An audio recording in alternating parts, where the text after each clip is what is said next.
friends, this is Maria Kay, and today we are going to learn how to do this.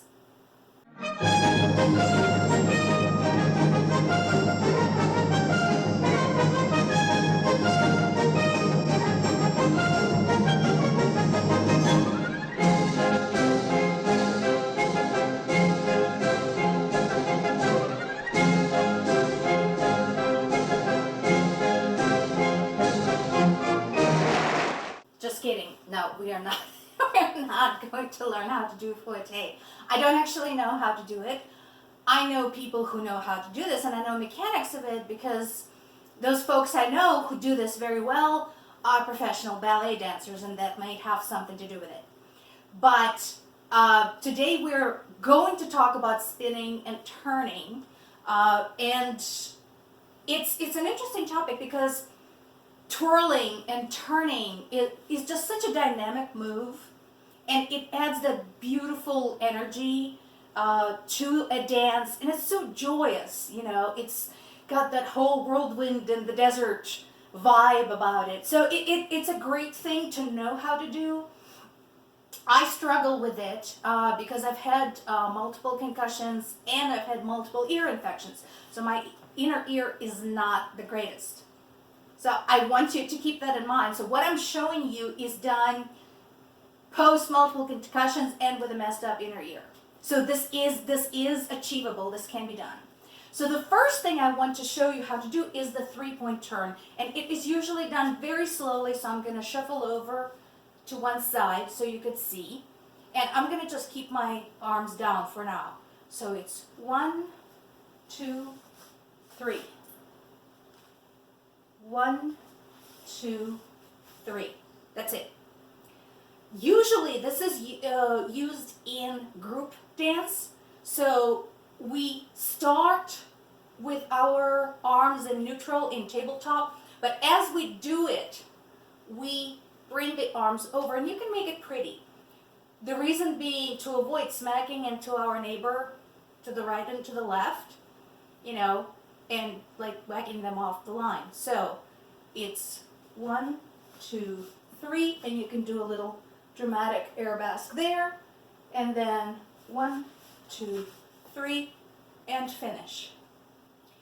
Notice when I do this, my head remains at the same level, and this is one of the more challenging things people face when they learn various turns. They tend to go up, and of course that messes up with their balance.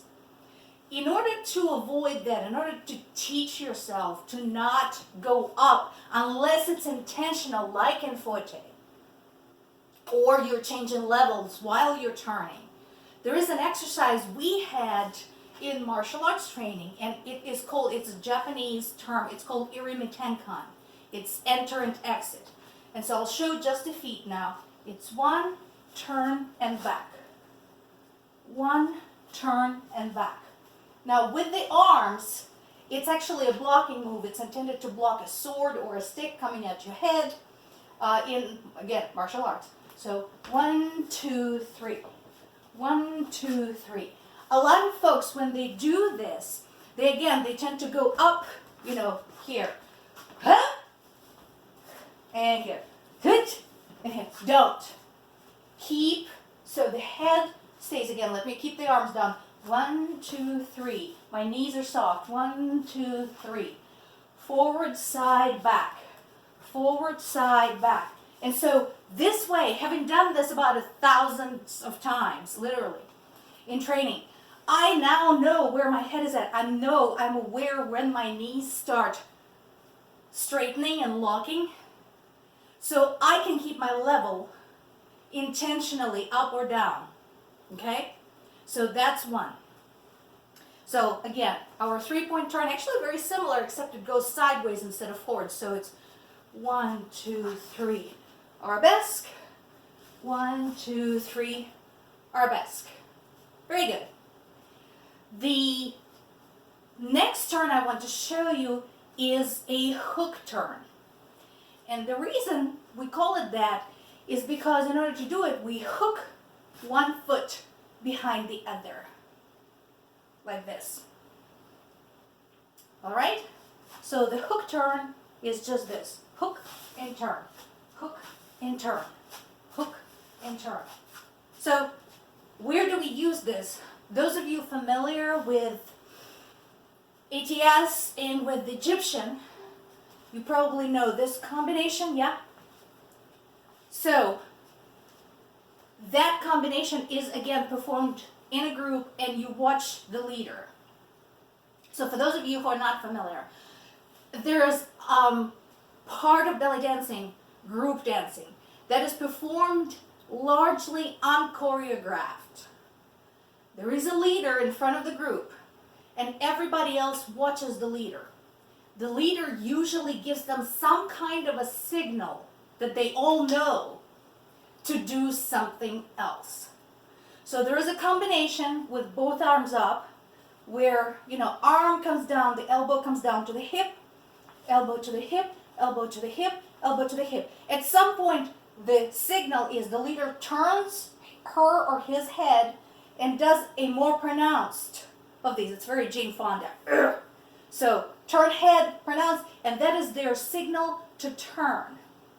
So it's this, hook, turn. This, hook, turn. On, down, hook, turn.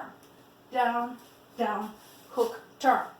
And so the cool part about this is that once you cross the legs, they work like a spring. All you have to do is unwind the legs and you land. Hook, unwind. Hook, unwind. In this case, you do go up when you turn because you need the balls of your feet to make the turn. But again, it's very fun, and again, it's fun when it's done as part of the combination. And done at speed, it is very, very dynamic. The good news about it, this is a good turn for beginners because it's just one turn with an interruption. So that you're not spinning constantly. So fun move. Another turn, the cross turn, begins like this. This turn is frequently used by dancers who like to start their choreography with their back to the audience. So, we turn my back on you. There we go. There you are. You're still there. Right? So, I do something, maybe some sidewinders, maybe a little squat, and then I want to finally face you. So I cross my left leg over my right, and again, all I have to do is unwind my legs. So it's this and this. This and this. And again, you're rising up a little bit, but that's okay as long as it's done intentionally. As long as that's part of the plan. So again, and sometimes, before we do this again, sometimes we do it more dramatically. So let's say, we've done some seaweed arms, we want to turn, we can do a pronounced knee lift and do that cross and turn. Cross and turn. There is another combination that involves turning. And again, it starts, with the arms up. And my instructor calls it the pedal, pedal, pedal, pedal, pedal turn. It's not pretty, it's kind of funny, but what it does is it allows you to do two full turns just propelling yourself with one foot. It's kind of funny. Like I said, I don't like it particularly because I'm hugely aesthetic and I like things always to look graceful and beautiful, but it is a fun turn to have. So basically you're propelling yourself. Like I said, not fun. But you can do this for two full turns. So one, stop. So, if you ever want to incorporate it, it's a fun little turn. Now you notice this, just doing two full turns at speed with pedal turn can make you a little bit dizzy. So, let's talk about the technique we do borrow from, or not borrow, but share with ballet and ballroom dance and other form of dance, and that is spotting. So when you do have to do repeated turns at speed, here's what you do. And this is, practice this slow first. Practice this slow with few repetitions. Find a spot that doesn't move. Right now the spot that doesn't move is my phone I'm using to make this video. So I'm going to spot on it. So as you turn, keep your eyes on the phone. When you're halfway through, whip your head around, find your spot again, and turn and finish. That is spotting. And if you watch professional dancers, you can see that head whip around. It's very pronounced when ballet dancers do pirouettes or fouettes, particularly fouette. It is very pronounced when our fellow belly dancers do continuous twirling. So you can see this very clearly. It's spot, spot, spot. All right? So that's one way to do it. Another way to spot is kind of also effective, doesn't necessarily work for everyone. I know I found it works very well for me. Try it. Sometimes you may have a situation where you can't spot on an immobile object, either on stage or in the audience or in the room you're training. It could be a choreography. You could have arms in front of your face, or you could have a prop in front of your face. Here's what I mean by having props in front of your face.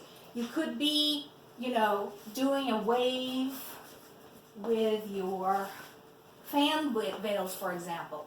You may be going like this, and so you constantly have something twirling in front of your face. Not a problem. What you can do is pick a body part, usually your arm or your wrist, and spot on it. Let me show you what it looks like.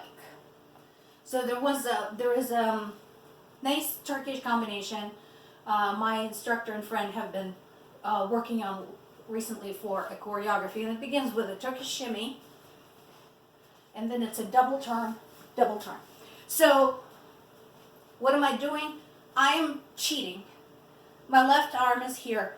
I am spotting on the elbow of my right arm, because even though it's spinning with me, it is not moving with respect to me. So it's shimmy, shimmy, turn, turn, turn, turn, turn, turn, and I'm not dizzy. This entire time, my eyes are on that elbow. Okay? So that is another way you can spot if for some reason there is just no way you can keep your eyes on some object that doesn't move somewhere. And that's a useful way to spot, because if you perform, you don't know what your set's going to be like, not necessarily. You don't know what the audience is going to be like. You don't know what the lighting is going to be like, because remember, if you have changing lights during your dance, that's going to change your perspective. It's going to change the shadows.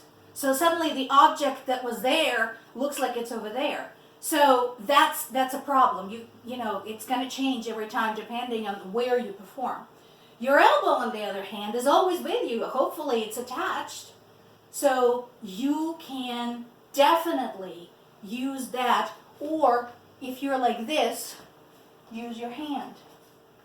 So I am looking at my hand right now.